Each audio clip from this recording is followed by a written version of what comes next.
dia! Você viu que tinham colocado uma musiquinha mais tchananã, aí viram que eram nós duas subindo, mudaram para uma música bem mais... Clássica. Nossa era, né? Bom dia, pessoal! Muito obrigada por vocês terem vindo. Meu nome é Mariana, eu sou a diretora de operações do Smart. Sejam muito bem-vindos ao nosso 11º encontro com educadores da rede pública. Bom dia. Momento de palmas. Palmas. Bom dia, eu sou a Celina, eu sou a responsável pelo Smart aqui no Rio de Janeiro. Muitos de vocês já me conhecem, eu estive visitando aí as CREs, já visitei 7, vou visitar mais 4 semana que vem, também algumas escolas públicas. Tive a oportunidade de conversar com alguns de vocês agora aqui no café. Eu queria agradecer demais a presença de todos vocês, a gente sabe que é um sábado, todo mundo teve uma semana agitada, é um dia que está tendo atividade nas escolas públicas e mesmo assim vocês vieram nos prestigiar aqui. Eu queria fazer um agradecimento especial a toda a equipe da Secretaria Municipal de Educação, do Instituto Helena Antipoff, e também das CREs, né, que sempre me receberam tão bem. Na verdade, tinha até bolinho de aniversário, cafezinho, biscoitinho, até acho que engordei essas semanas aí. Mas sem isso, a gente não ia ter, sem essa parceria, a gente não ia ter a possibilidade de fazer um evento tão bacana. Então, muito obrigada.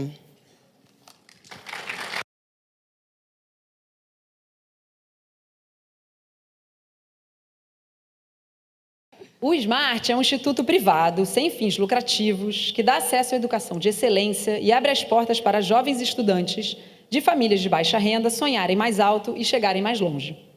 O Smart existe para oferecer a alunos com altas habilidades as condições para que desenvolvam seu pleno potencial. Eu já tive a oportunidade de conversar com algumas pessoas essas últimas semanas, mas a gente atende hoje aproximadamente 2.000 bolsistas no Smart. A gente tem o Smart nas cidades de Cotia, São José dos Campos, São Paulo, Sorocaba, Rio de Janeiro, Belo Horizonte. E esse ano, de 2018, a gente está muito feliz com a expansão para a Zona Oeste, e eu já encontrei um monte de gente aqui das CREs das escolas da Zona Oeste. Então, a gente tem que bombar mais ainda, porque a gente quer ver os meninos no Rio de Janeiro inteiro participando do nosso projeto. E acho que esse ponto da Celina é super importante. No momento que a gente expande para uma nova zona, vem aí um desafio novo de como é que a gente encontra esses alunos, né? Então, tanto para a Zona Oeste como para todas as outras zonas também, a ajuda de vocês é extremamente importante. Eu tenho certeza que vocês conhecem pelo menos 1 ou 2 ou 3 ou 4 alunos que têm condição de passar no nosso processo seletivo. Então, a gente precisa da indicação de vocês, tá bom? Para concorrer a uma oportunidade no Smart, os estudantes passam por um processo seletivo criterioso, desenvolvido para identificar quem são os alunos talentosos. São jovens que têm o que chamamos de perfil Smart. E a identificação desses talentos só é possível com o apoio de todos vocês, educadores da rede pública. É uma grande alegria ver esse auditório assim, cheio de professores que, assim como nós, do Smart, acreditam no poder transformador da educação. Eu queria saber quem está vindo pela primeira vez aqui no evento do Smart. Nossa, muita gente, legal. Obrigada, pessoal, pelo prestígio aqui. Então, eu queria agradecer a presença, o apoio de todos vocês e queria passar a palavra para a responsável pelo processo seletivo do Smart, é a Fabiane Pinto. Obrigada mais uma vez a todos vocês e um ótimo evento para todos nós.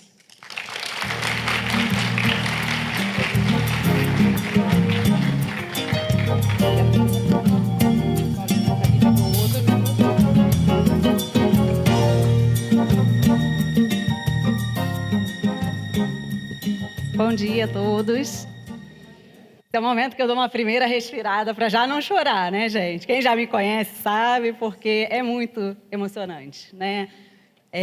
Tá aqui na minha terra, né? Sou carioca, estou morando em São Paulo. Cometi uns atos falhos essa semana, falei bolacha em vez de biscoito, fiquei em crise, mas estou... Às vezes dou um beijinho só e não 2, mas estou muito feliz de estar aqui, de ver esse auditório lotado, com recorde de público. Pra vocês terem uma ideia, ano passado a gente já tinha recorde, nós recebemos 150 professores. Agora nós estamos com 257. Palmas para vocês. Mais uma vez agradeço, a Cê e a Mari já fizeram agradecimento. Vou fazer um agradecimento especial. Temos uma professora, já que estamos falando de educação especial, porque as altas habilidades são parte da educação especial. Temos uma professora hoje que está aqui, que ela é também parte de um público muito especial. Ela é deficiente auditiva. Então, me ensinaram o agradecimento, eu vou tentar reproduzir. Cadê ela? Está ali. Muito obrigada.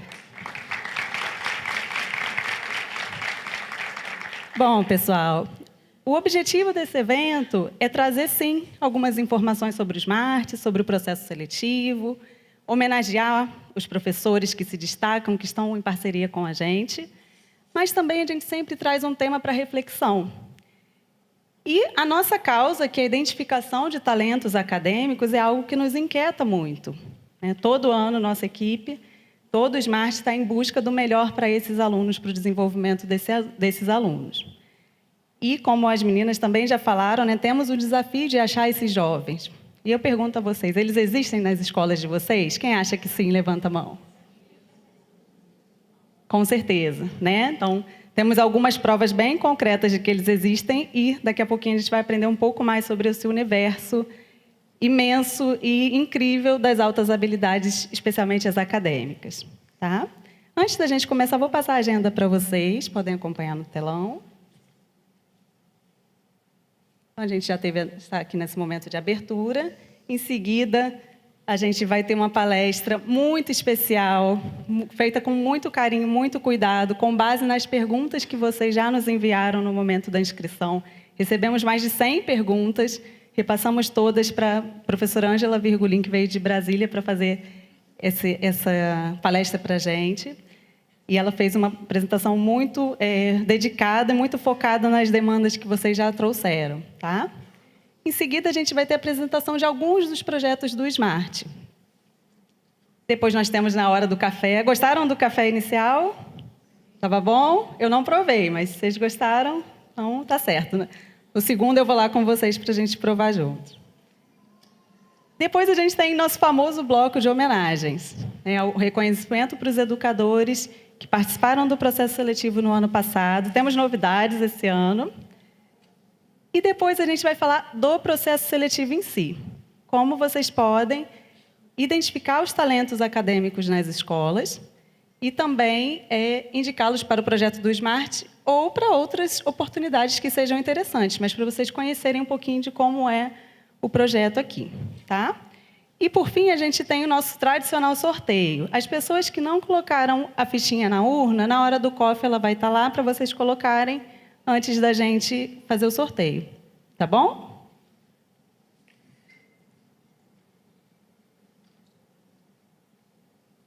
Então, como eu falei, o tema é muito importante para a gente. Temos uma notícia não muito boa aqui para o Rio, para o SMART ano passado, que a gente não conseguiu fechar 60 vagas que estavam destinadas para o projeto Alicerce, o projeto do 7º ano. Nós fechamos apenas 30. Já conversamos com alguns educadores, então 30 talentos deixaram de ter oportunidade.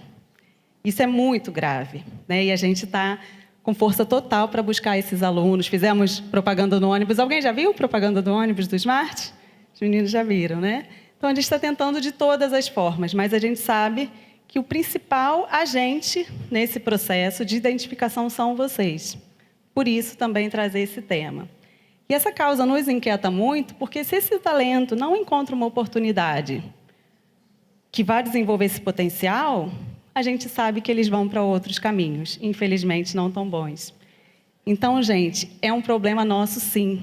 Não de vocês, nosso, do SMART, dos meninos que estão aqui, da professora Ângela, da nossa sociedade. A gente não pode deixar que os talentos percam oportunidades. Eles têm que ser encaminhados aí para o lado bom, para o lado certo, para a inteligência deles ser usada para o bem. Vocês têm ideia de quantos superdotados existem nas escolas de vocês, ou alunos com altas habilidades? Alguém chuta um número? Não? Bom, então vou mostrar um dado para vocês da OMS. Em 2016, cerca de 10 milhões de brasileiros, claro que aqui a gente não está falando só de alunos, né, de jovens e crianças, 10 milhões de brasileiros, identificados como superdotados. 10 milhões. Será que na escola de vocês não está uma parte desse grupo? Sim ou não? Por outro lado, quando a gente olha o censo escolar, apenas 15 mil aparecem. E aí, de novo, é a nossa causa, é o nosso desafio. Todo ano eu estou na secretaria, junto com a professora Jaqueline, com a professora Kátia, lá no IHA, para identificar esses jovens, para a gente registrar esses jovens. Eles têm direito a uma educação diferenciada, seja na rede pública, seja em parceria com instituições como o Smart e outras muitas que existem, que inclusive estão aqui hoje, Instituto Leca, Vencer, muitos projetos, né? Que bom que existem muitos projetos. ONG nunca é concorrente, né? ONG é parceira. Então, todos foram convidados também para estarem aqui hoje. Então, pessoal, precisamos achar esses talentos. E por isso a gente conta com vocês. Existe um mito, um dos mitos, daqui a pouco a Ângela vai falar um pouquinho mais, sobre esse aluno com altas habilidades. É aquele aluno que não precisa de muita atenção, porque ele já dá conta. Então, você tem uma turma com 40 alunos, 30 com muita dificuldade de aprender, às vezes alguma questão. Eu vi que apareceram muitas questões, muitas perguntas sobre autismo, inclusive. Então, tem tanta coisa, uma turma tão plural. Aquele aluno que aprende rapidinho, que faz o exercício rápido, que não te dá trabalho, entre aspas, né, que é um aluno, às vezes, até bem quietinho. Naturalmente, a gente vai dar mais atenção para quem tem mais dificuldade. É igual mãe que tem 2 filhos, um que dá trabalho e outro que não dá. O que dá trabalho acaba tendo mais atenção, né? Porque o outro vai. Então, esse aluno ele pode passar pela gente, por ele não dar trabalho, entre aspas, passar e a gente realmente não fazer nada além por ele. Como eu falei, a educação especial, e por isso eles têm esse direito, é um aluno que precisa de um atendimento diferenciado, assim como quem tem algum tipo de deficiência. Nesse caso, eles precisam de estímulos, de coisas extras. Certo? Então, é um aluno que a gente não pode deixar de lado de jeito algum. Mas eu entendo, e acredito que por isso que vocês estão aqui hoje, que como fazer isso? Essa pergunta deve estar aí na cabeça de vocês, né? Tá, entendi. Mas e agora? O que eu faço? Como eu faço? Com essa turma plural, com todas as minhas demandas, com toda a minha rotina. E aí, por isso que a gente trouxe, então, e que eu vou convidar agora a subir ao palco, uma super especialista sobre o tema, professora Ângela Virgulin, direto da UNB.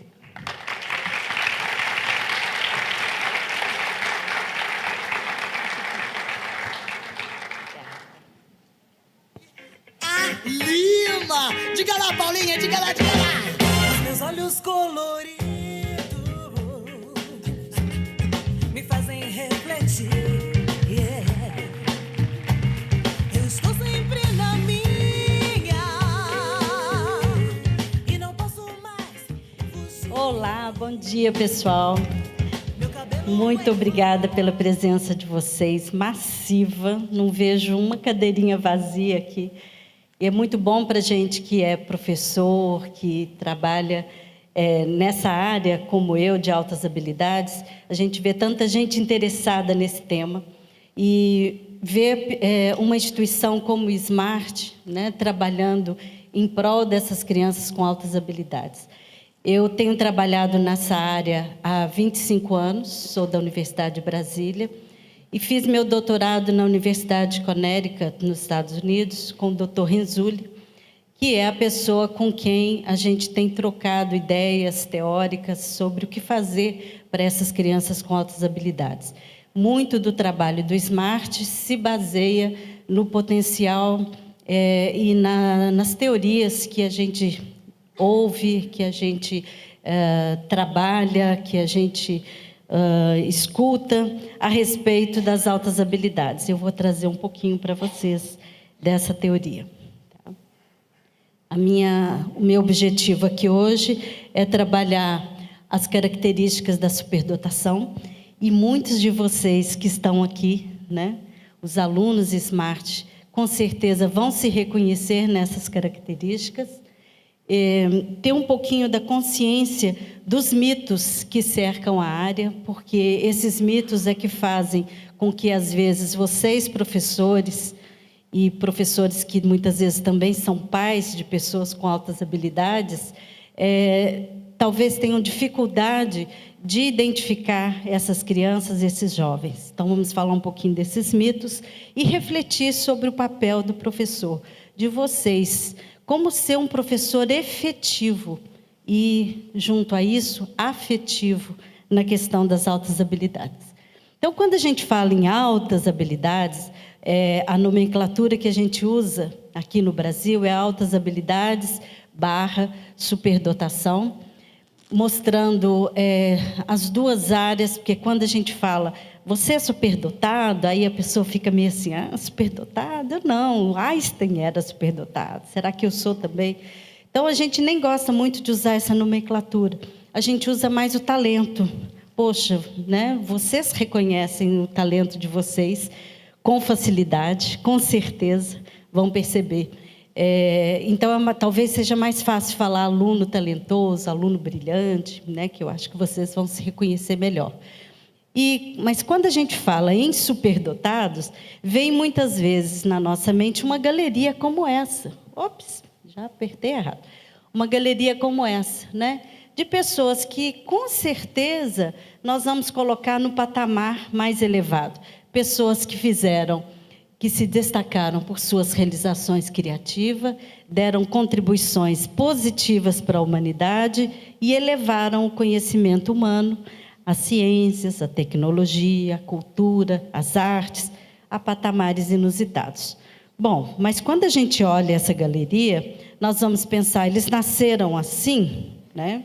Então, uma das coisas, talvez seja um mito na área de altas habilidades, é que se percebe, algumas pessoas acham que toda pessoa superdotada, ela ela veio superdotada ao mundo, né? Ou seja, que as suas características genéticas são mais importantes e mais determinantes do que as ambientais, as culturais.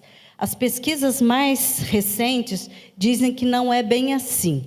Na verdade, nós estamos falando de uma confluência entre aquilo que é genético e aquilo que é ambiental. É muito importante para a gente saber que os dois são importantes, porque eu não sei da genética de cada um de vocês, nem a minha. Eu não sei dizer que, né, o bebê nasceu, olha, aqui a gente já sabe que vai ser uma pessoa com altas habilidades. Mas o que eu sei muito bem é reconhecer essas características desde bebezinho, características que são reveladoras de potencial, e eu posso fazer alguma coisa com esse potencial, com essas características. Embora a gente ainda não esteja numa sociedade que domine a parte genética, e isso vai acontecer rapidamente, né, da gente já poder até calcular as facilidades e dificuldades que uma pessoa vai ter, mas eu sei e eu posso trabalhar essa área cultural, essa área da estimulação, né? Então, a gente fala que nós temos propensões genéticas, e nada que é genético também significa pré-determinado, determinista, vai acontecer, né? Sempre tem alguma coisa no ambiente que pode modificar essa genética. Então, a despeito das potencialidades genéticas, essas mentes não nasceram prontas. E como todas nós, vão depender do quê? Estímulo, apoio, elogios, motivação, recursos, oportunidades, encorajamento. E é exatamente isso que o Smart está se propondo a fazer. É exatamente por isso que essas crianças, que esses jovens, né, não são crianças mais, reconhecem em si o potencial, que é uma das coisas mais importantes que a gente percebe, que a própria pessoa tenha que se ver como uma pessoa com esse potencial, para que ela também possa se ajudar, né? Porque se você, e isso é um mito que também aparecia antigamente, os pais diziam assim, eu não vou falar que o meu filho tem altas habilidades para ele não ficar prepotente, nariz empinado, eu sou melhor que todo mundo.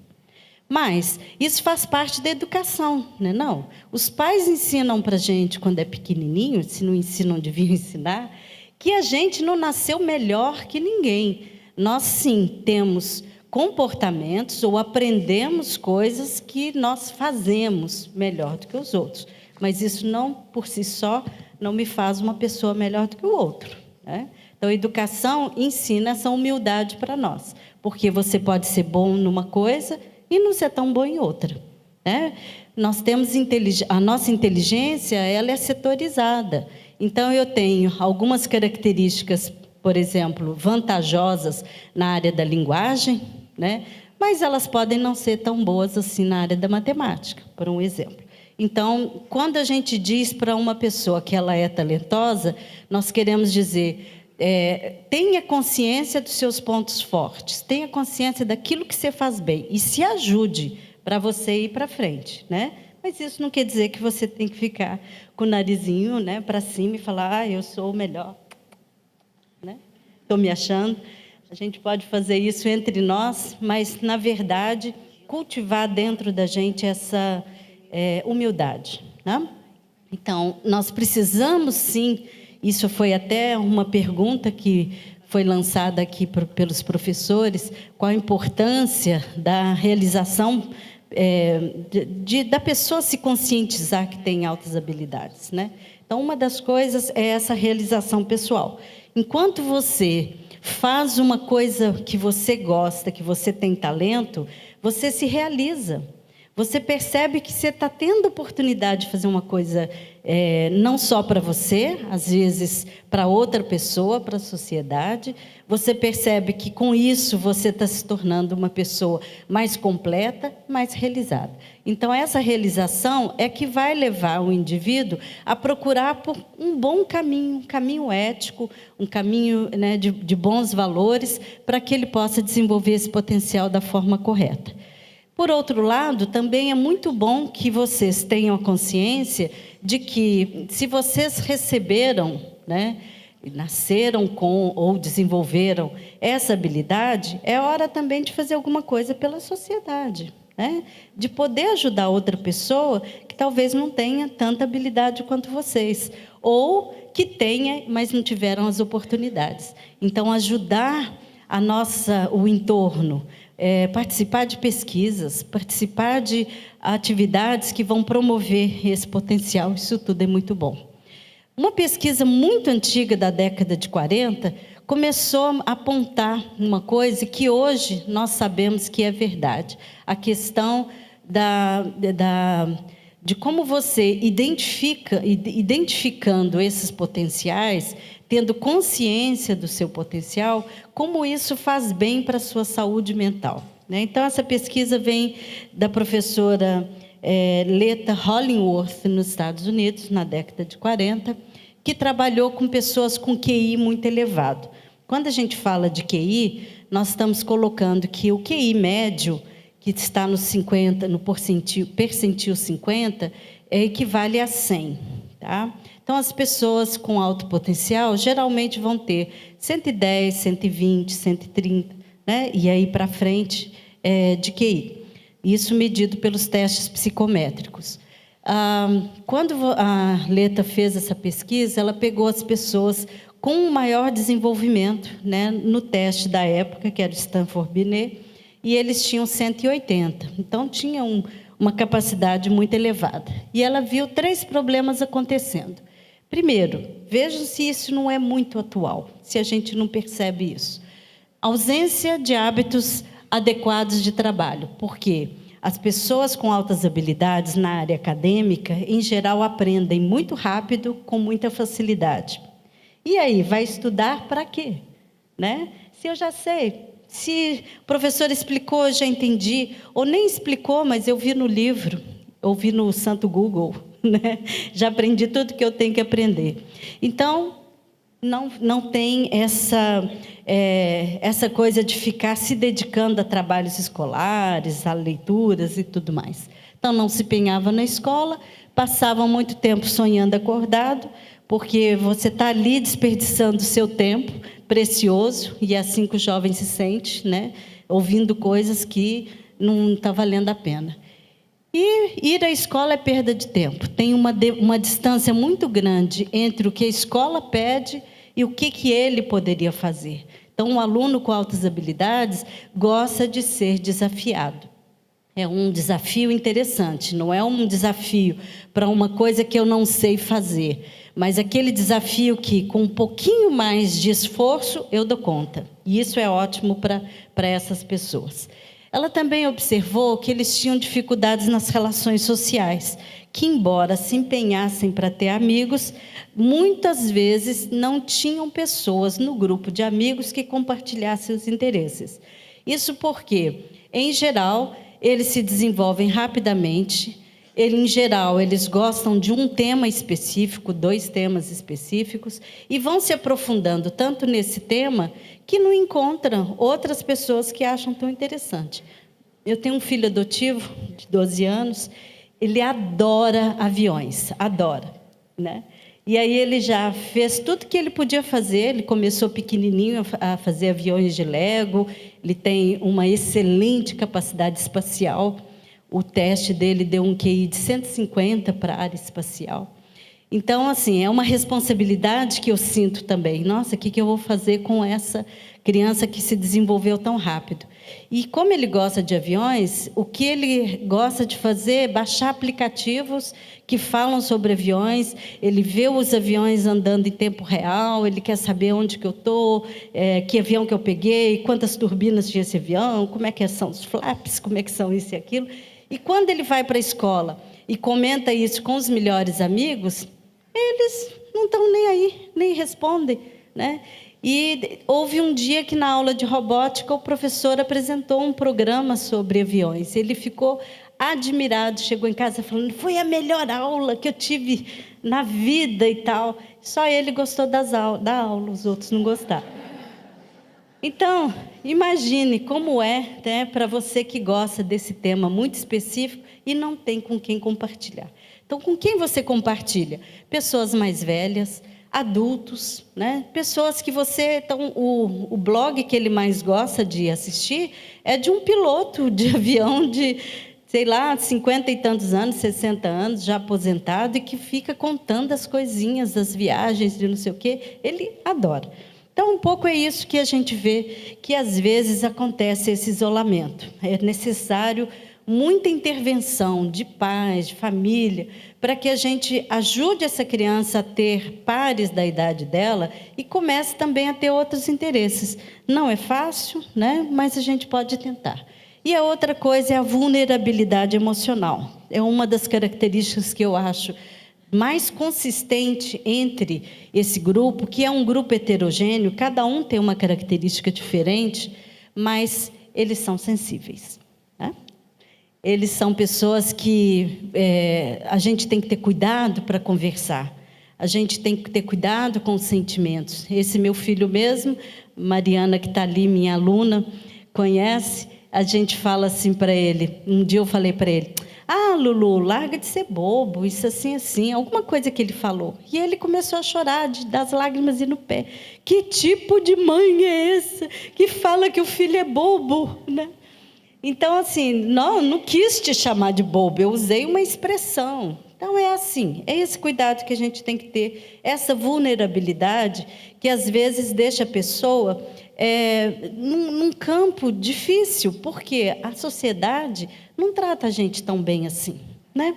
Às vezes tem bullying, às vezes tem alguém que pega porque você tem um cabelo assim, você ganhou um apelido assim, porque você é mais alta, ou mais magra, ou mais gorda, ou sei lá o quê, acaba ganhando apelidos também. Esse bullying acontece em todo lugar e vai acontecer com as pessoas com altas habilidades também. Então, ajudá-los a não se sentir tão vulneráveis, a lidar com o social, com as pessoas, sabendo como responder a elas. Isso faz parte de um treinamento que a gente tem que fazer também. E, muitas vezes, eles são muito maduros emocionalmente, vão se ligar em assuntos que, às vezes, nem é para a idade deles, né? E o que ela percebeu é que, quando essas pessoas tinham a oportunidade de participar de programas adequados para as altas habilidades, então essas pessoas mudavam radicalmente o comportamento.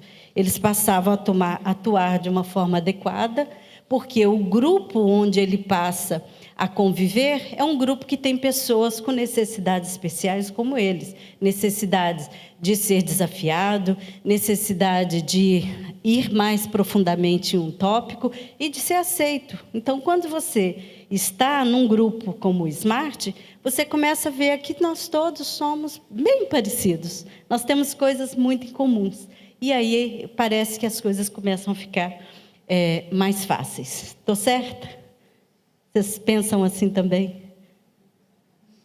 Bom, o programa de altas habilidades ele é importante. Eu acho que essa é uma das contribuições mais importantes que o Smart tem feito através dos anos.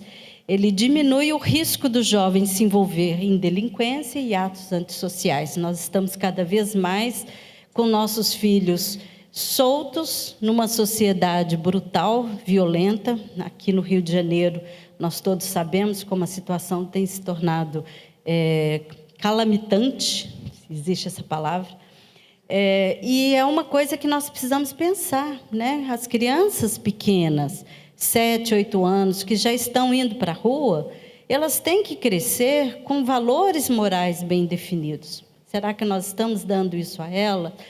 Elas têm que ter apoio. Aquilo que eu falei lá no começo, encorajamento, apoio, estímulo, elogios. Será que elas estão tendo, né? Então, quando a gente trabalha com grupos, nós vamos ver que esse risco, né, começa a se tornar menor. O aluno começa a ver que ele tem, sim, oportunidades e vai lutar por essas melhores oportunidades, porque vai depender do esforço. O dia que vocês pararem de se esforçar e de fazer alguma coisa para ter o melhor para vocês mesmos, né, às vezes pode não dar certo. E eleva a satisfação consigo mesmo, com a vida, desenvolve um potencial que no futuro pode servir a ser utilizado para o desenvolvimento do país. Com certeza é isso que a gente espera. Com certeza essas oportunidades de fazer um summer program, né, de participar de uma atividade no exterior, de fazer uma atividade interessante aqui, de participar de pesquisas, tudo isso faz com que vocês elevem o potencial de vocês e colaborem efetivamente para o nosso país. E nós estamos precisando muito disso. Eu participei da criação, em 2005, de um grupo, né, que foi apoiado pela Unesco e pelo MEC. O MEC criou um grupo, uma sala, um centro de altas habilidades em cada capital do nosso país. Isso foi em 2005. E eles tinham o objetivo de atender os alunos, atender os pais e propiciar capacitação para os professores. A partir de 2005, o Conselho Brasileiro para a Superdotação tem trabalhado ativamente, também eu faço parte desse conselho, fui sócia fundadora do conselho. Vocês podem acessar pelo combrage.org, que é uma ONG, né, uma organização não governamental, e as pessoas que ali trabalham com essa capacitação. Se vocês tiverem interesse em conhecer mais, né, no finalzinho eu vou dar esses e-mails para vocês. E uma das coisas que nós fizemos foi um grupo de livros, né, de obras, que estão no site do MEC, podem ser baixadas gratuitamente. Esse primeiro livro aqui eu fiz para os pais, para os professores, para aquelas pessoas que estavam se iniciando na área. E a gente tem usado bastante para essa capacitação. Esse aqui é meu filhinho adotivo, quando era pequenininho. E nós temos percebido a necessidade de trabalhar com as altas habilidades, porque quando a gente fala, e a Fabiana mostrou aqui aqueles dados, né, da OMS, o Brasil tem 10 milhões de pessoas com altas habilidades. Onde eles estão? Com certeza, uma boa parte está aqui, com certeza uma boa parte estão nas escolas onde vocês trabalham, só que eles não estão sendo identificados. Existe um censo, o censo tanto do MEC quanto das secretarias de educação, mas como entrar no censo se o professor não sabe indicar esse aluno?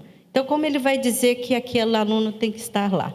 Então, muita gente que deveria estar sendo atendida não está. Fora isso, a gente vê que, por mais que vocês tenham uma sala inclusiva, alunos com muitas vezes com deficiência, com autismo, com necessidades especiais, estão ali incluídos entre vocês, assim como os de altas habilidades. Mas, ao mesmo tempo que vocês fornecem um serviço especial para esse aluno com deficiência, deveria também oferecer um serviço especial para o aluno com altas habilidades. O que acontece, é isso que a Fabiana comentou, se a gente acha que eles vão sozinhos, que eles não precisam de mais nada, que eles já estão feitos, então não vou fazer nada por eles. Isso acontece que, de uma forma que não foi planejada, né, pelos governantes, mas o nosso aluno está sendo excluído, enquanto os outros todos são incluídos. Então, não é só uma inclusão no papel. Eu aceito, sim, eu tenho alunos com altas habilidades, mas está fazendo o quê para eles? Como você está diferenciando o currículo para essas pessoas? Não é simplesmente permitir que ele esteja ali, mas fazer alguma coisa para o seu desenvolvimento. Então, nós precisamos saber que eles estão ali, não estão sendo percebidos, não existe nenhum sinalzinho, né, na testa de cada um dizendo esse é superdotado, aquilo não é. Então, tem que ser feito um trabalho na sala de aula para que a gente possa reconhecê-los e dar aquilo que eles precisam, que está estabelecido na lei.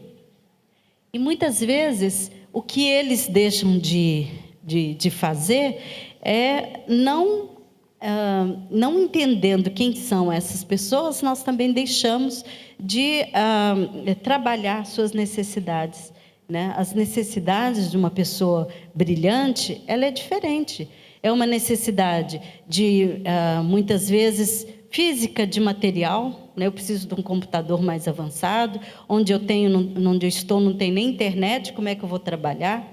Ele precisa de ser entendido dentro das suas dificuldades, né, dentro das suas características. Ele precisa ser validado no sentido de que ele tem que ser respeitado pela pessoa que ele é e as suas ideias entendidas também. E ele precisa ser trabalhado em qualquer outra dificuldade que ele possa ter. Então, uma das áreas que a gente trabalha nas altas habilidades é o aluno com dupla condição. A dupla condição, antigamente, era chamado de dupla excepcionalidade.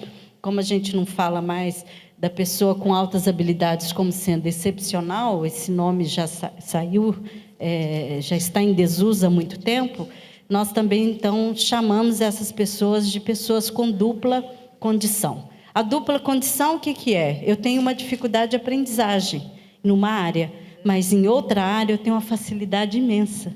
Então, por isso, eu sou considerado superdotado. Não por ser uma pessoa que vai se dar bem em todas as áreas, mas por ter, pelo menos, uma área de habilidade, uma área forte, uma área em que ele responde bem, né? Então, ele pode ter dislexia, ele pode ter TDAH, que é um distúrbio de atenção e hiperatividade. Ele pode ser uma pessoa com deficiência visual, ele pode ser uma pessoa com deficiência auditiva, né? Então, por que eu vou simplesmente colocar a pessoa com deficiência auditiva num programa só para deficientes auditivos, se ela apresenta habilidades maiores do que seus pares em outra área, ela também deveria ser atendida num programa para as altas habilidades. É o direito dela. Então, nós temos trabalhado com essa noção, e isso é bom para a gente ver que o superdotado não precisa ser perfeito, né? Em tudo, não precisa ser aquela pessoa completa, mas precisa, sim, se destacar com relação aos seus pares em alguma área. E torna-se necessário também desenvolver atitudes nessas pessoas, atitudes favoráveis ao conhecimento, atitudes favoráveis à aprendizagem, né? Ou seja, o que nós precisamos fazer para que a gente tenha sucesso no mundo? Uma das coisas que vocês precisam desenvolver é a iniciativa, é a liderança, é a capacidade de falar em público, é não ter medo, ter coragem para fazer as coisas, para assumir riscos. riscos calculados, aqueles riscos que a gente fala, eu não sei o que vai dar, mas eu vou assim mesmo.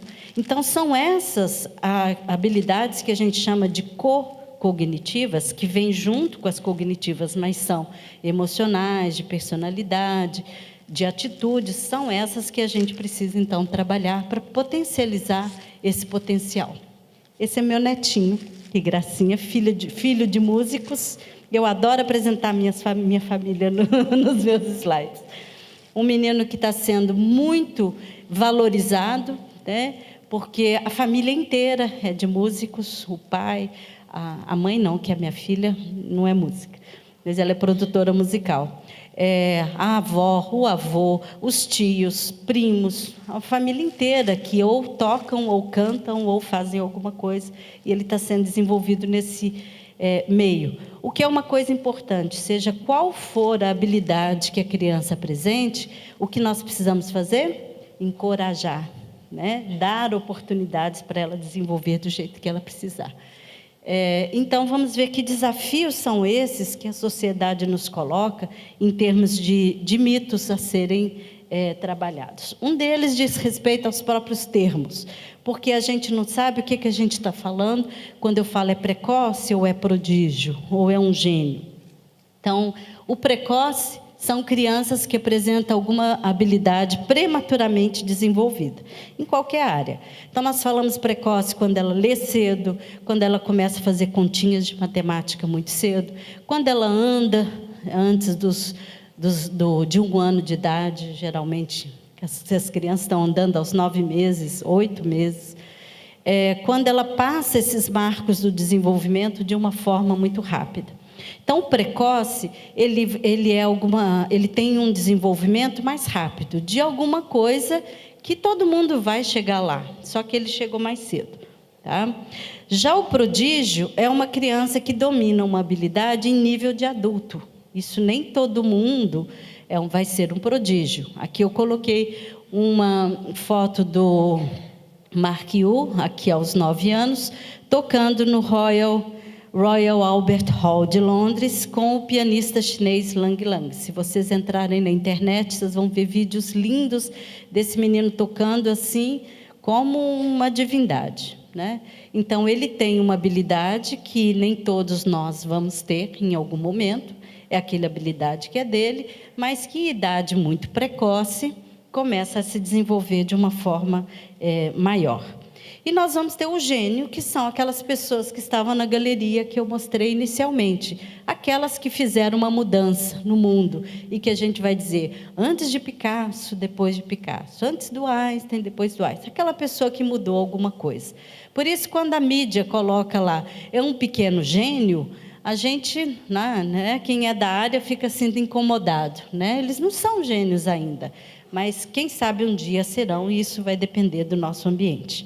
Então, todas essas habilidades, nós englobamos no termo altas habilidades superdotação, e isso vai envolver áreas que não só as áreas intelectuais, né? Vão envolver as áreas artísticas, as áreas de liderança, fotografia, animação, computação e outras áreas que nem sempre a gente percebe logo de início. E o que a gente tem que ver, vocês, professores, é que nem sempre esse aluno vai chegar na escola prontinho. Nem sempre você vai olhar e falar, olha, esse menino tem altas habilidades. Ele pode vir primeiro como uma sementinha. Essa sementinha vai depender do estímulo, do apoio, do reconhecimento, do encorajamento para começar a brotar.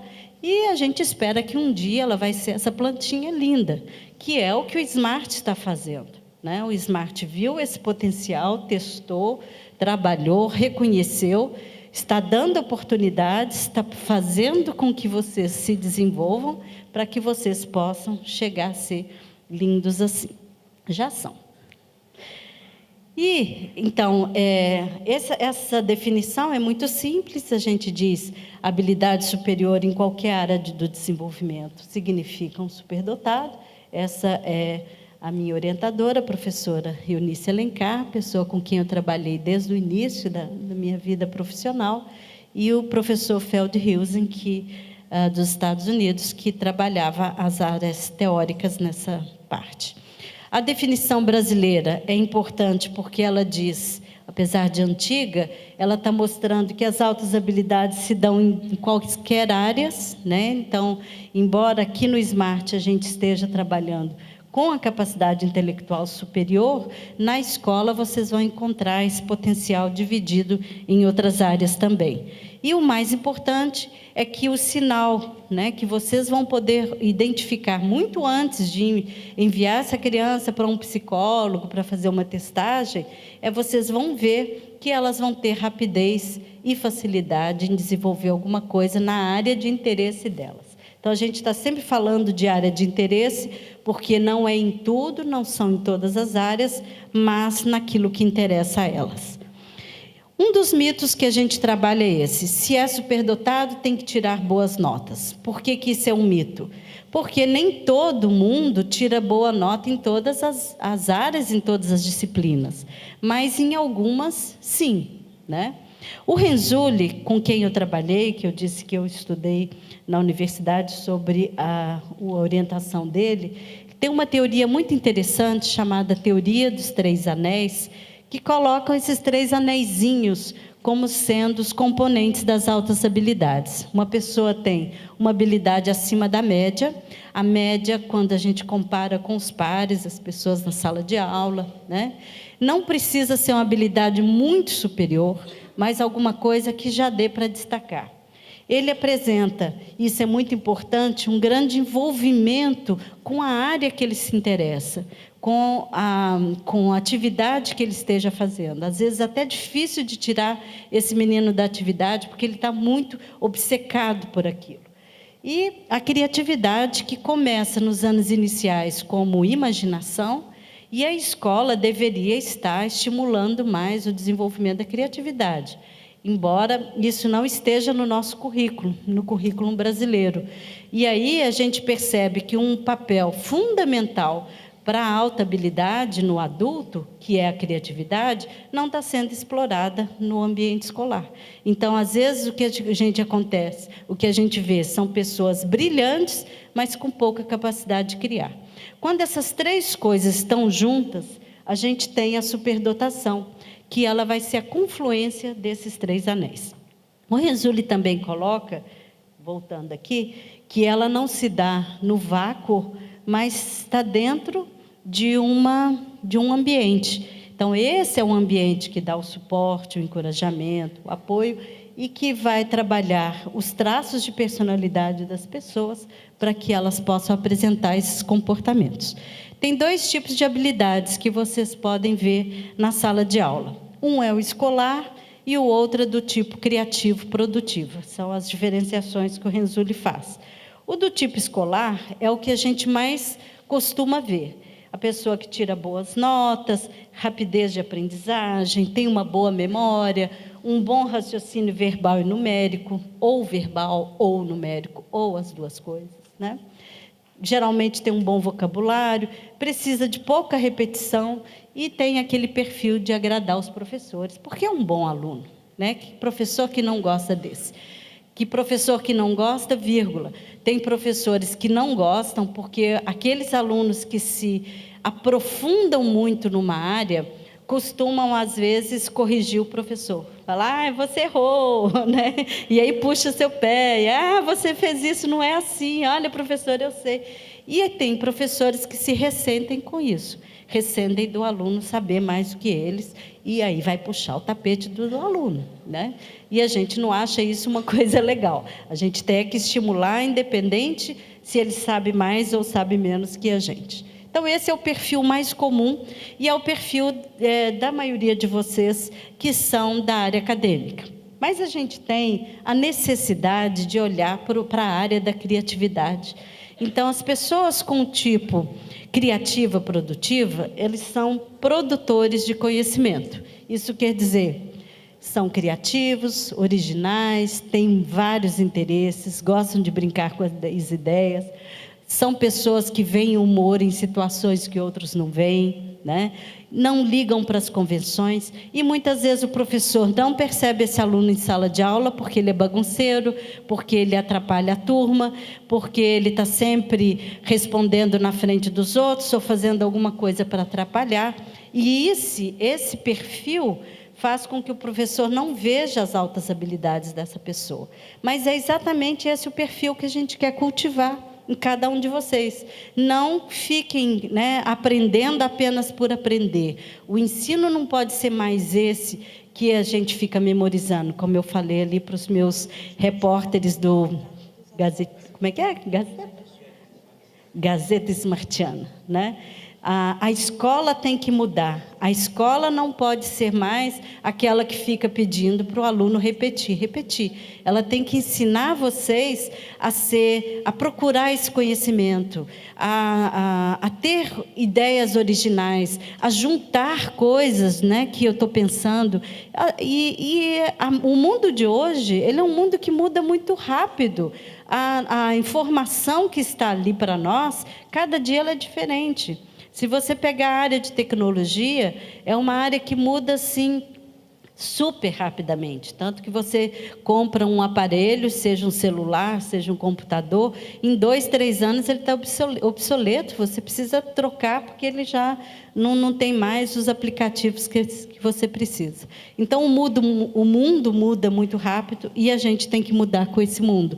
E a gente tem que desenvolver esse perfil da pessoa que se desenvolve academicamente, mas ela não fica ali parado com o conhecimento que ela obteve. Ela quer ir além, ela quer transformar esse conhecimento. Tá? Então, esse é o perfil importante. O ambiente, isso tudo que a gente está falando, ultrapassa o âmbito só da escola. É o apoio da família também. A família, quando ela está ao lado do aluno, ela tem um papel importantíssimo no desenvolvimento da capacidade, do potencial, principalmente da confiança em si mesmo. Quem passa isso para a gente, desde pequenininho, são nossos pais. A validação dos talentos, das pessoas acreditarem em você, acreditarem no que você faz e te apoiar nesses talentos. Incentiva a curiosidade, porque a curiosidade é um traço que cada um de vocês vai apresentar cada dia mais, né? Que quero saber mais, estou muito curioso sobre isso. O ensino tem que ser personalizado. O ensino personalizado significa que características você tem, como que eu vou aproveitar melhor essas características, que cada um aprende de uma forma, para que eu possa desenvolver melhor esse potencial. E que dar liberdades de escolha. Uma escola que deixe, né, no seu currículo um aluno escolher, eu quero isso ou aquilo, eu quero responder dessa forma ou daquela, eu me sinto mais confortável com esse método ou com aquele. Se você tem liberdade de escolha, você descobre e trabalha melhor esse potencial. E também o espírito da época significa que, se a época mudou, nós temos que mudar com ele. Qual é o nosso espírito da época de hoje? É um espírito que leva os alunos à liderança, que leva os alunos a desenvolver potenciais, desenvolver suas capacidades, né? Isso que a nossa sociedade está prezando. E fatores de personalidade que os professores deveriam estar muito preocupados em desenvolver no aluno, né? Será que eu estou desenvolvendo a coragem? Vamos seguir as suas ideias? Vamos fazer aquilo que você acha que é bom para você alcançar suas metas? O carisma, quando você se relaciona bem com o outro, você consegue, talvez, né, liderar melhor se você tem esse carisma. A energia que a gente passa, principalmente quando você gosta do que faz, né, e você começa a impregnar os outros com essa sua energia. A intuição, né, eu percebo aqui dentro de mim que esse é o caminho certo, o que eu devia estar fazendo dessa forma. A necessidade de realização, trabalhar a resistência à frustração. Nem sempre você é perfeito, nem sempre as suas coisas vão sair da forma que você quis, porque pessoas com altas habilidades são muito críticas delas mesmas, mas eu vou trabalhar essa frustração para eu poder viver bem nessa sociedade. E também a percepção de si mesmo, dos seus talentos, das suas habilidades. Vejam só, Se a gente está trabalhando com aluno superdotado, às vezes é isso que a gente tem na sala de aula. Será que o que você está ensinando está bom para todos os alunos? Porque aqueles acima da média estão dormindo, né? Então, eu tenho que ver o que eu estou ensinando.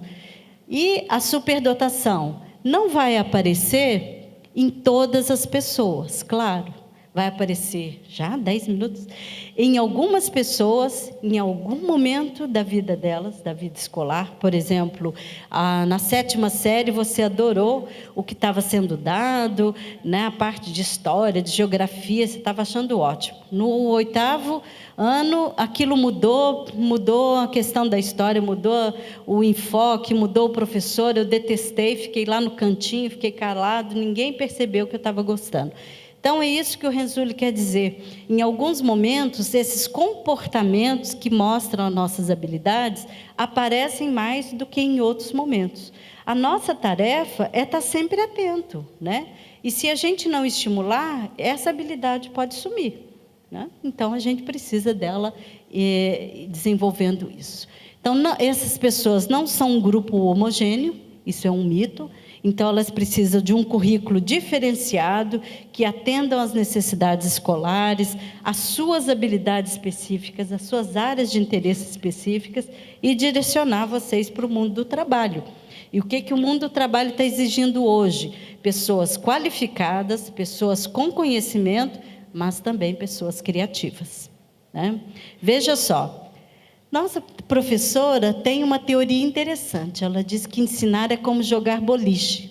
Você tem apenas que jogar a bola bem no meio e esperar que ela toque a maioria dos alunos. Aí o Charlie diz, ela deve ser uma péssima jogadora, né? E acaba que a escola faz isso. Você joga a bola para acertar a maioria, os outros, né? Problema deles. Não devia ser. A gente devia ter uma bola muito grande que acerte todo mundo, ou pequenas bolas que acertem individualmente cada pessoa, para que a gente tenha o cuidado com eles.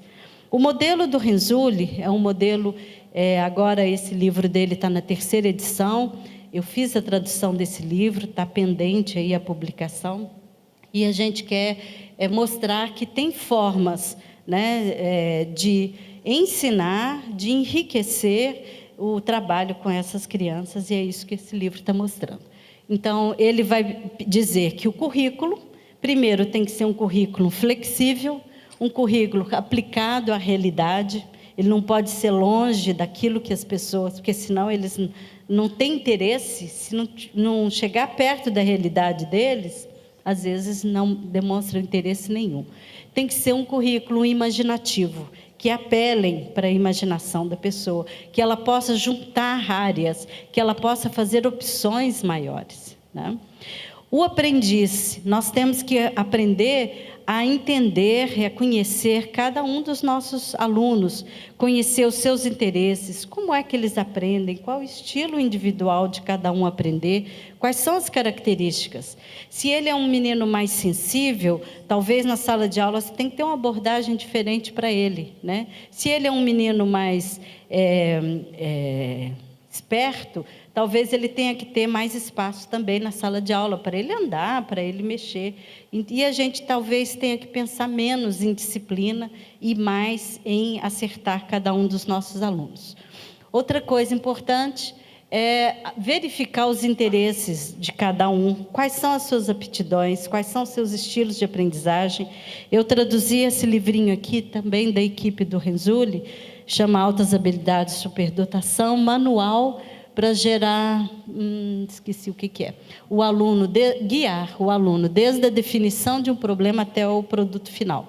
E esse livro vai mostrando formas do professor trabalhar em sala de aula para poder desenvolver essas habilidades e conhecer melhor o aluno.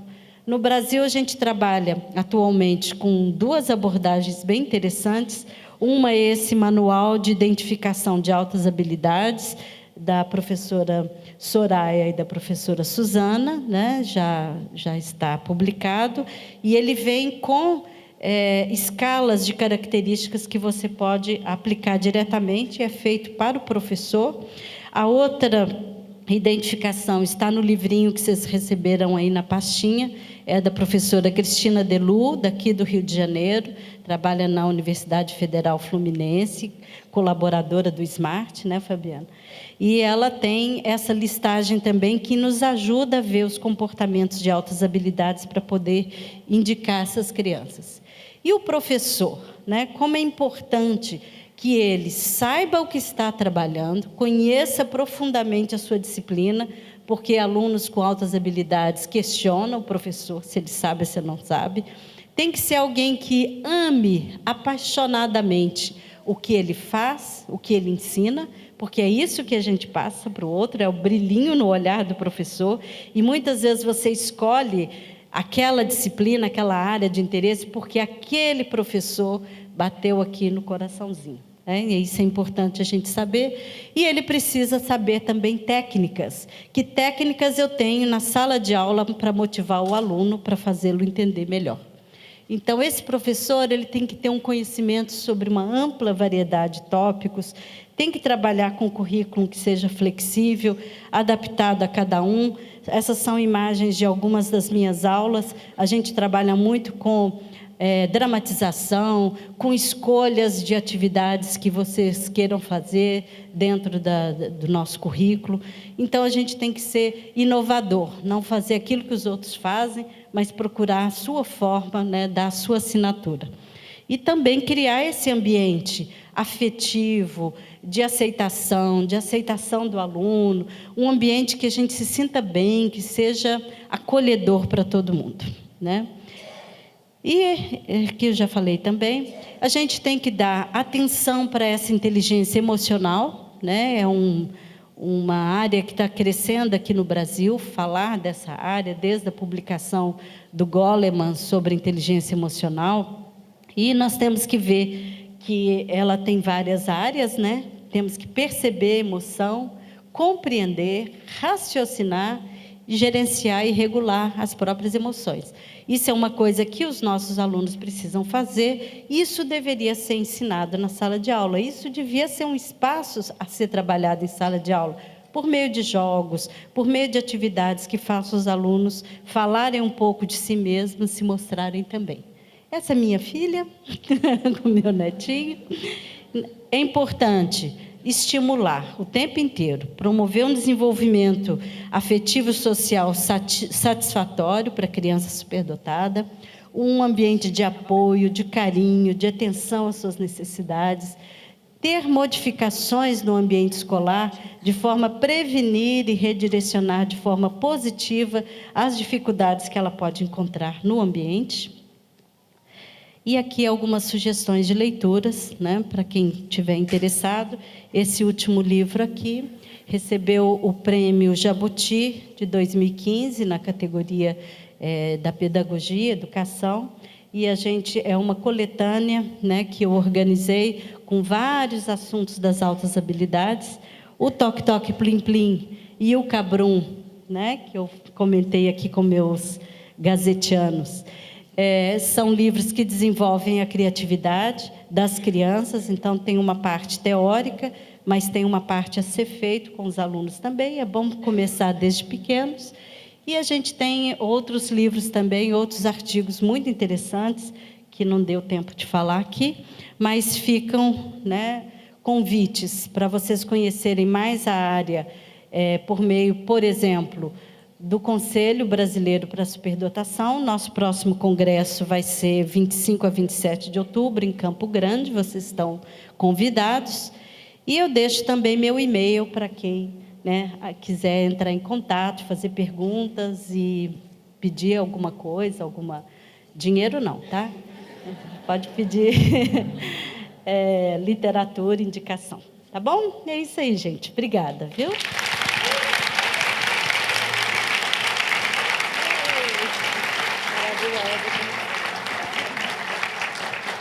Pessoal, que aula incrível, né? A gente aprende muito, ouvimos lá em São Paulo. A Ângela foi super cuidadosa em fazer muitas adaptações específicas para vocês, com as perguntas. A gente agora vai continuar um pouquinho esse bate-papo, tá? Vamos lá, Ângela?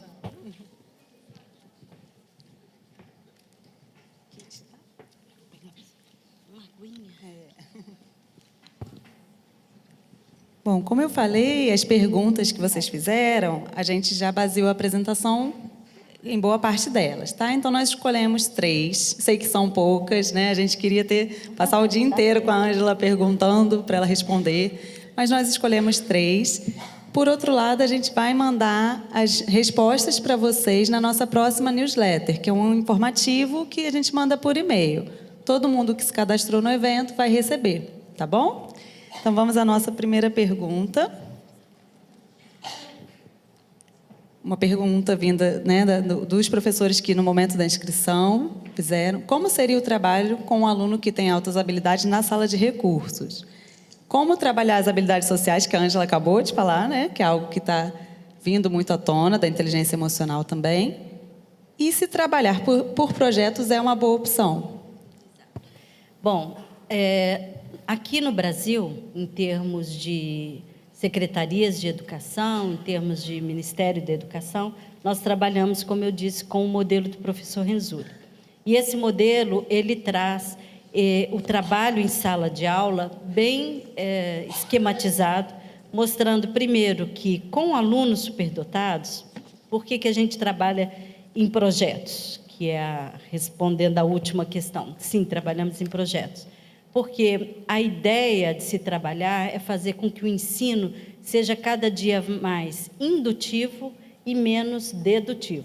Ou seja, deixar com que o aluno experimente mais, faça mais por si só, descubra as coisas, sejam produtores de conhecimento, mais do que ouvir, memorizar, né, e não saber o que fazer com esse conhecimento. O Renzulli trabalha com 3 tipos de enriquecimento. Enriquecimento do tipo 1 significa você no seu ambiente, pode ser na escola como um todo, inclusive a teoria dele é para a escola toda, não só para as pessoas com altas habilidades, você trazer atividades que puxem o interesse da criança. Então, bastante palestras, com pessoas variadas, com palestras fora do currículo, inclusive. Né? Porque a ideia é ampliar o conhecimento, trazer coisas diferentes para que o aluno saiba onde foi que ele se percebe, né, como alguém que tenha mais capacidade dentro de uma área, onde estão os potenciais dele.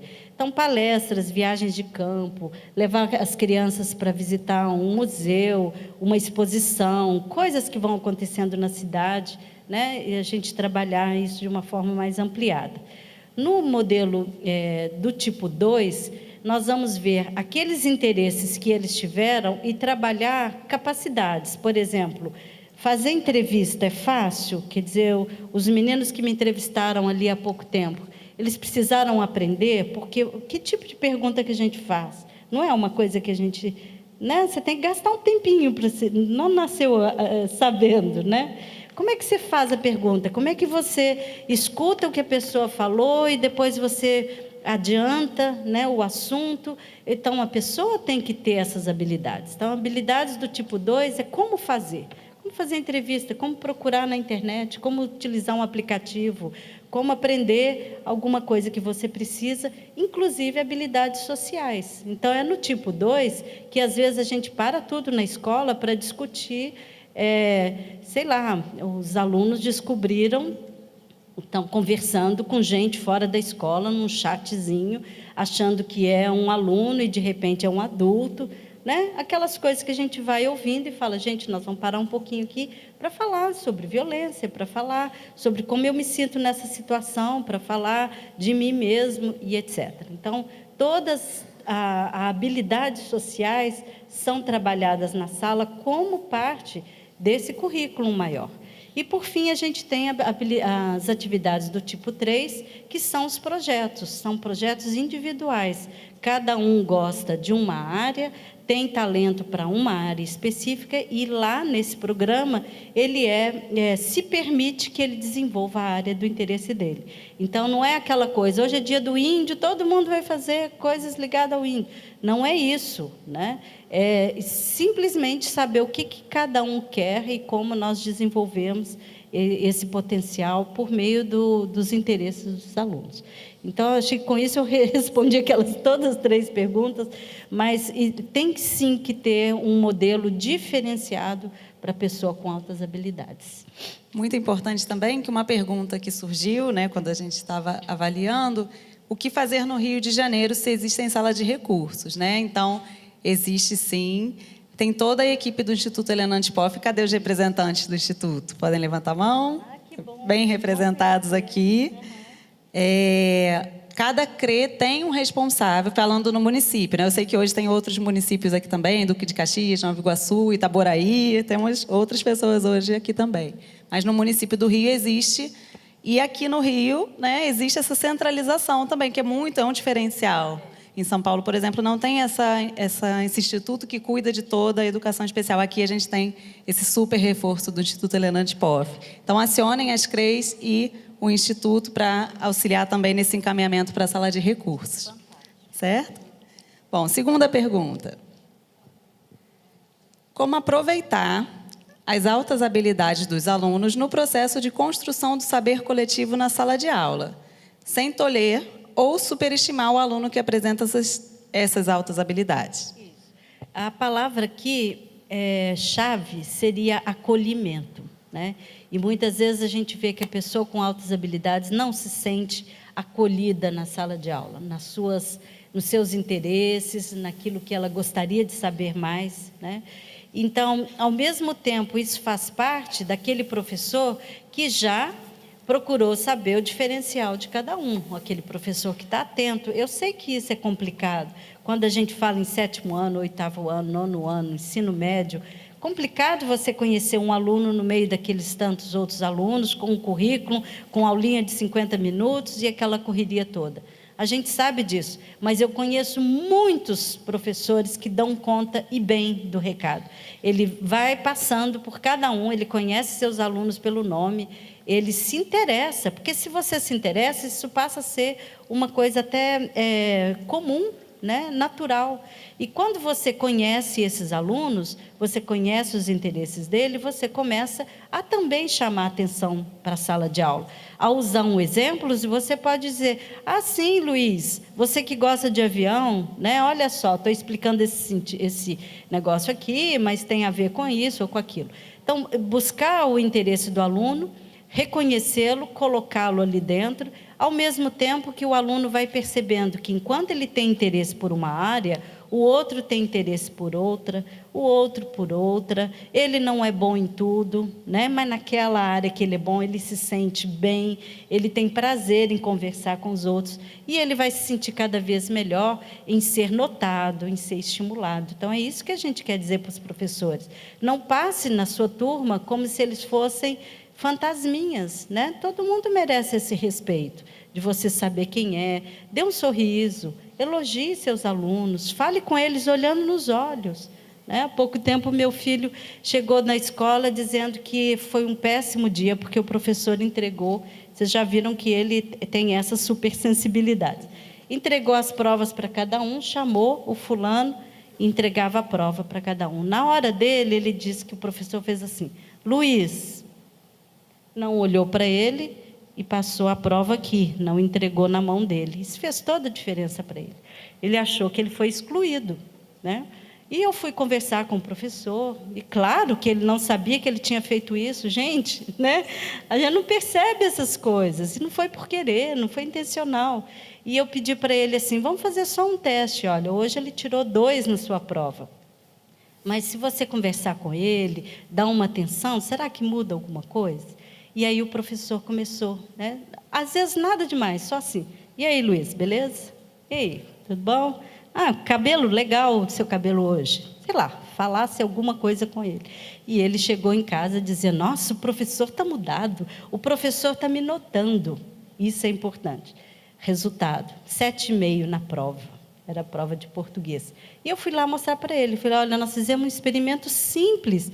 Veja como isso teve um efeito aqui. Por quê? A aprendizagem está junto com a afetividade. Se aquele aluno se sente excluído, se ele não se sente fazendo parte daquele grupo, a aprendizagem dele vai cair. Então, está simples, está fácil, né? É notar, ser notado, ter uma palavra afetiva para os nossos alunos e, assim, promover também esse potencial. Nossa última pergunta do dia, uma pergunta super especial. Todas são, claro, mas essa tem aí, né, um sentido especial para nós. Foi feita pela professora Cristina Delu. Então, é importante nessa troca de conhecimento, uma super especialista perguntando para outra. Ela hoje pediu, pessoalmente, ela me mandou uma mensagem para desculpar pela ausência. Ela está com uma formação hoje em Teresópolis ou Petrópolis. Então, por isso ela não pôde estar, mas fez questão de mandar a pergunta, fez questão de mandar uma representante. E o maior presente que ela nos deu foi autorizar a divulgação da escala. Deixa eu levantar aqui para mostrar a vocês. A Ângela já falou por mim, né? Ângela, a gente quer contratar a Ângela para o Smart. Porque ela super reforço. Aqui no final do nosso guia prático, é um guia que tem a literatura técnica, tem as referências, tá? Então, é um material muito importante para vocês trabalharem nos conselhos de classe e para o conhecimento também, pessoal. Existe uma escala da professora Cristina Delu de levantamento dos alunos, de comportamentos de alunos de altas habilidades em todas as áreas, tá? Essa escala está disponível no IHA também, né? Então, o oficial que vocês vão utilizar é o do Instituto, mas também tem esse material aqui para vocês. E quem não for do município do Rio, também pode usar, pode reproduzir, que tem aqui os direitos autorais, tem a citação, está tudo direitinho, tá bom? Aproveitem bastante esse material e cada escola recebeu uma. Além das pessoas que estão aqui, nós enviamos um guia desse para cada escola, tá bom? E caso alguém precise de mais, entre em contato com a gente, que nós vamos fornecer. Tá? Então, vamos à pergunta da Cristina. A Cristina é uma amiga muito querida, muito dedicada à área. Nós compartilhamos essa ideia de que as pessoas com altas habilidades precisam reconhecer o seu próprio potencial. Porque a gente percebe, e falei isso na minha palestra, que quanto mais você se entende como uma pessoa com altas habilidades, mais você faça alguma coisa para o próprio desenvolvimento. Então, é anti-boicotar-se, não é para boicotar aquilo que você sabe. Isso é importante principalmente para as meninas. A gente aprende quando é pequena, né, que é uma coisa muito peculiar da nossa cultura. As meninas gostam de estar junto com as coleguinhas. Vamos pensar aqui em vocês com 2 anos de idade, com 3 aninhos de idade na escola. Quando ela percebe que ela sabe mais rápido que a outra, ela segura o desenvolvimento, porque ela quer ir junto com a coleguinha. Ela não quer deixar a outra ir na frente, para ela não se sentir... A gente tem essa coisa do coleguismo. Tem essa coisa de compartilhar. A gente compartilha tudo. As meninas vão ao banheiro juntas. Os meninos não vão. Né? A gente sempre assim, vou ao banheiro. Eu vou também. Então, a gente aprende de pequeno a compartilhar, não se sobressair. E a nossa cultura acaba fazendo isso com as meninas. A menina é esforçada. O menino é determinado e ele aparece. Né? A menina é organizada, mas o menino é independente. Então, esse tipo de olhar que nós, professores, fazemos com nossos filhos e alunos, faz com que eles se desenvolvam de forma diferente e que as meninas escondam seus talentos. Tanto que a gente vai percebendo que, à medida que elas chegam na universidade, esses talentos estão cada vez mais escondidos, porque aí elas vão escolher as profissões que historicamente são das mulheres, né? A enfermagem, a pedagogia, áreas de ajuda, enquanto os meninos estão lá na física, na matemática. Claro que isso está mudando, tem que mudar. Nós temos que ter um outro olhar sobre a questão do potencial. Então, o potencial começa ali, dentro de cada um. Eu sei, eu posso, eu vou ter coragem de ir num campo que não é das meninas, mas eu vou, porque me interessa, porque eu achei legal, porque eu sei que eu posso, ou simplesmente porque eu posso. Né? Então, reconhecer e se autoestimular, buscar aquilo que vocês gostem, buscar aquilo que é da área de vocês e que vocês sentem que tem competência para isso. Desenvolver competências, desenvolver empoderamento. Né? Então, essa autorrealização faz também com que vocês sintam que o potencial é uma coisa a ser desenvolvido, que é bom, que gera prazer E, com isso, nós vamos nos dedicar a atividades socialmente, né, não só aceitas, mas desejáveis. Fazer alguma coisa boa para o mundo. É tão bom a gente ver que foi aproveitada uma ideia da gente, uma coisa que a gente fez, que as pessoas valorizam. E valorizar mais uns aos outros, valorizar vocês entre vocês, né? E não se deixar intimidar, não se deixar que alguém vire e deixe você menor do que você poderia ser. Nunca. Sempre maior, sempre para cima. Tá? Tá ótimo, Ângela. Muito obrigada.